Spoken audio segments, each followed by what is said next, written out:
के वीडियो में हम लोग पढ़ेंगे single phase full converter drives. तो जो single phase full converter drive होता है, इसमें जो दोनों कन्वर्टर है, कन्वर्टर 1 और कन्वर्टर 2, इसमें दोनों साइड हम लोग फुल कन्वर्टर का यूज़ करते हैं। ठीक है, इसका कंस्ट्रक्शन दिया हुआ है, ब्लॉक डायग्राम आपको दिख रहा है, इसका सर्किट डायग्राम। तो single phase full converter drive में दो फुल कन्वर्टर का हम लोग उपयोग करते हैं, जिसमें एक कन्वर्टर आर्मेचर परिपथ में सप्लाई प्रदान करता है और दूसरा कन्वर्टर जो है वो फील्ड सर्किट में सप्लाई प्रोवाइड करता है। ठीक है, इसमें दो क्वाड्रेंट ऑपरेशन होता है। तो जो आपका फर्स्ट क्वाड्रेंट होता है वो ऐसा मोटर की तरह है, और जो सेकंड क्वाड्रेंट ऑपरेशन होता है उसमें जो उस समय मोटर जो है ऐसा जनरेटर की तरह काम करता है। ठीक है, तो बेसिकली ये जो आपका सर्किट है, मीन्स जो फुल कन्वर्टर ड्राइव है, ये यूज़ करते हैं हम लोग 15 किलोवाट तक के मोटर के लिए, है ना, इसका उपयोग किया जाता है। अब इसका मेन वर्किंग देखते हैं कि ये काम कैसे करता है। तो ये सिंपल जैसे हम लोग कन्वर्टर का वर्किंग देखते थे वैसे ही है। ठीक है, तो इसमें क्या होगा, जैसे आपका अल्टरनेट साइकिल का जब पॉजिटिव हाफ साइकिल चलेगा, ये प्लस होगा और ये माइनस होगा, तो उस केस में थायरिस्टर T1 और T2 कंडक्ट करेगा। जब पॉजिटिव हाफ साइकिल चलेगा तो T1 यहाँ से होते हुए ये T2 और ये प्लस से स्टार्ट होगा, माइनस पे आके ख़त्म हो जाएगा, है ना। तो इस तरीके से प्रत्यावर्ती धारा के धनात्मक अर्ध चक्र में दो थायरिस्टर T1 और T2 कंडक्ट करता है। ठीक है, अब जब निगेटिव हाफ साइकिल आएगा तो ये माइनस हो जाएगा और ये वाला क्या हो जाएगा, प्लस।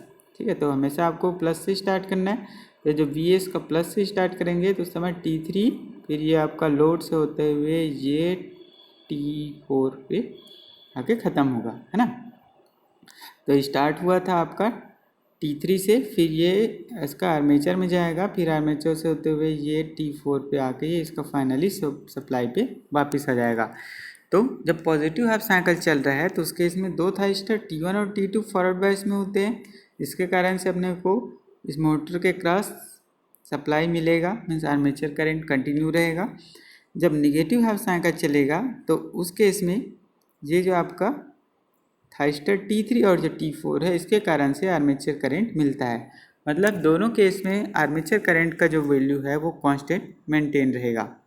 ठीक है, अब क्या होता है कि इसका जब हम लोग स्पीड कंट्रोल करते हैं, ठीक है, कन्वर्टर 1, ये जो आपका कन्वर्टर 1 है, इसका उपयोग किस लिए किया जाता है, मोटर के लिए। कन्वर्टर 1 का आउटपुट मोटर के लिए चूँकि टर्मिनल वोल्टेज का काम कर रहा है, तो इसके फायरिंग एंगल में हम लोग परिवर्तन करेंगे तो क्या होगा, क्योंकि speed is directly proportional to किसके बराबर होता है, EB के। तो कन्वर्टर 1 है, इसके फायरिंग एंगल में चेंज करके हम लोग क्या कर सकते हैं, इसका जो टर्मिनल वोल्टेज VT है इसको चेंज कर देंगे। तो VT का जब वैल्यू चेंज होगा तो स्पीड ऑटोमेटिकली क्या होगा, वेरी करेगा। मतलब सीधा सीधा बात है कि अगर VT का वैल्यू बढ़ेगा तो स्पीड का वैल्यू क्या हो जाएगा, बढ़ने लगेगा। तो जो कन्वर्टर 1 है, इसका उपयोग करके हम लोग क्या करेंगे, इस मोटर का जो स्पीड है उसको 0 से लेके बेस स्पीड तक कंट्रोल कर सकते हैं। ठीक है, तो इसको ध्यान रखना है। अब कन्वर्टर 2 में आते हैं। तो कन्वर्टर 2 का जो उपयोग है वो हम लोग कहाँ से कहाँ तक के लिए करते हैं, बेस स्पीड से मैक्सिमम स्पीड तक स्पीड को वायरी करने के लिए। इसमें जो मुख्य रूप से जो कन्वर्टर 2 में जो उपयोग हो रहा है वो है फील्ड फ्लक्स कंट्रोल मेथड। ठीक है, इसमें क्या करेंगे, इसका जो अल्फ़ा है इसमें वेरिएशन करेंगे तो इसका जो VF है वो चेंज होगा। इस वोल्टेज को चेंज होने से इसका जो फ्लक्स है वो वैरी करेगा। ठीक है, अब फ्लक्स जब वैरी करेगा तो speed is directly proportional to किसके होता है, 1/phi के, है ना। तो फ्लक्स में जैसे वेरिएशन होगा स्पीड ऑटोमेटिकली वैरी करेगा। तो कन्वर्टर 2 का उपयोग करके हम लोग फील्ड फ्लक्स में परिवर्तन करके स्पीड को चेंज करते हैं।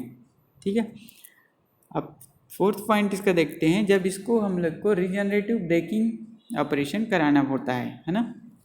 तो ये जैसे आप इसमें देख रहे हैं, इसको ऊपर सरका देते हैं, ये इसका वेव फॉर्म एक्चुअली दिख रहा है।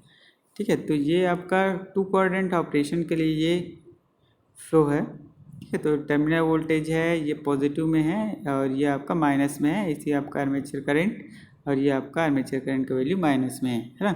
तो जब आपका एज अ मोटर की तरह ये काम करता है तब जो अल्फ़ा का वैल्यू है वो लेस देन 90 डिग्री होता है। और इसी को जब हम लोग एज अ जनरेटर की तरह काम कराते हैं इस मोटर को, तो उस केस में अल्फ़ा का वैल्यू ग्रेटर देन 90 डिग्री रखा जाता है।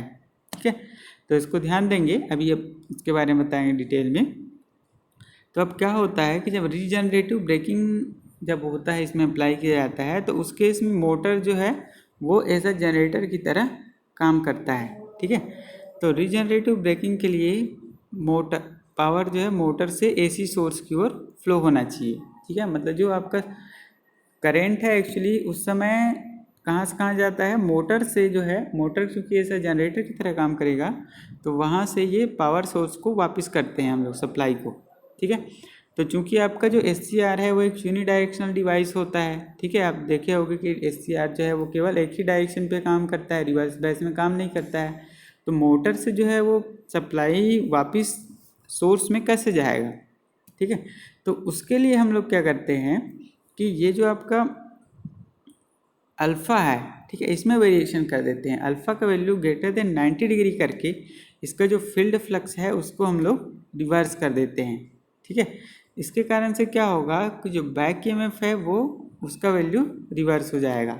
ठीक है, तो फिर ये जो है ऑटोमेटिकली जो आपका करंट जो जनरेट हो रहा है, मोटर उस समय जब ऐसा जनरेटर की तरह काम कर रहा है, तो वहाँ से जो इलेक्ट्रिसिटी जनरेट होगा वो वापस सोर्स में चला जाएगा।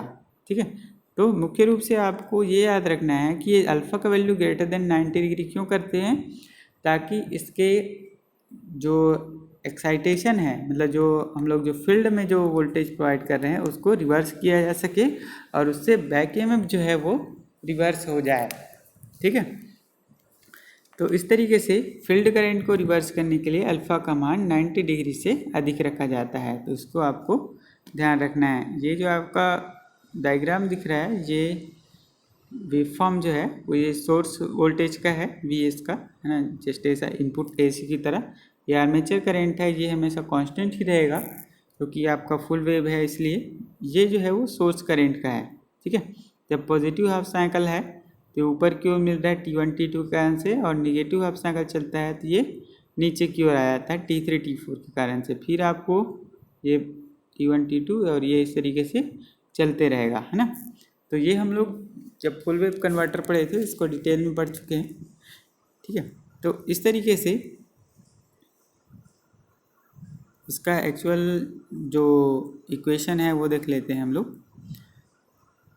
तो जैसे आपका आर्मेचर कन्वर्टर 1 है तो इसका इक्वेशन क्या होगा, क्योंकि आपका फुल वेव लगा हुआ है इसलिए V आउटपुट ही, मतलब इसका जो आउटपुट होगा आर्मेचर 1 का, मतलब कन्वर्टर 1 का, वो इसके लिए टर्मिनल वोल्टेज का काम करेगा, मतलब उस मोटर के लिए इनपुट का काम करेगा। तो इसलिए V output equals to VT equals to 2Vm/पाई cos अल्फ़ा।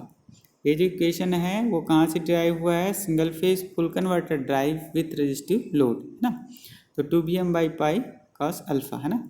तो यहाँ से तो ये अल्फ़ा 1 का वैल्यू है 0 से लेकर पाई तक है। ऐसी जो कन्वर्टर 2 के लिए हम लोग इक्वेशन देखेंगे तो VF इज इक्वल्स टू 2Vm/पाई cos अल्फ़ा 2, क्योंकि दोनों सेम कन्वर्टर है इससे दोनों का इक्वेशन सेम रहेगा, सिर्फ वेरिएशन किस में रहेगा, दोनों के फायरिंग एंगल पे।